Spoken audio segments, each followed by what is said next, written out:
Sokoliar Tomáš.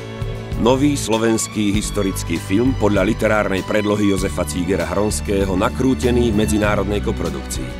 Renesančný príbeh plný dobrodružstva, romantiky a napätia.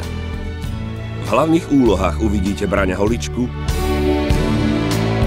Kláru Jandovú a Juraja Kukuru, ale aj ďalších známych slovenských, českých a poľských hercov.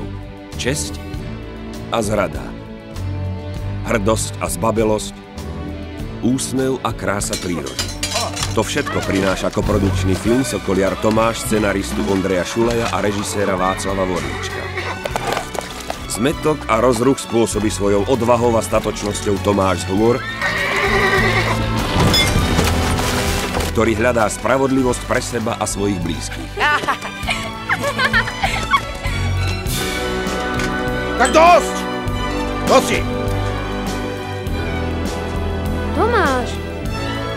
Na niečo si zabudol. Tomáš, vaša milosť. Prišiel som za vnuka prosiť. Najskôr chcem vedieť, kde je Tomáš. Hovor. Je lepší ako sokol, ktorého mi ukradol Ive. Klameš.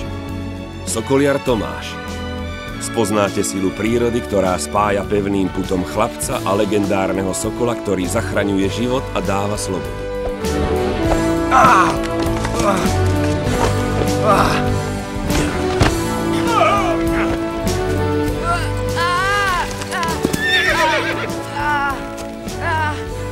Čo tu stojíš? Sokoliar Tomáš. Chlapec, ktorý sa dorozumie so zvieratami a zvieratá, ktoré mu rozumejú a pomáhajú. Koho tu máš? Len zubora a zo pár zvieratiek. Teraz sa odtiaľto živý nedostaneš. Stojte! Trhaj! Sokoliar Tomáš. Dobrodružný príbeh chlapca, ktorý miloval slobodu a sokola, ktorý mu ju pomohol získať. Tomáš, zbláznil si sa. Polož ho! Sokoliar Tomáš, nový film režiséra Václava Vorníčka. Tomáš, poď.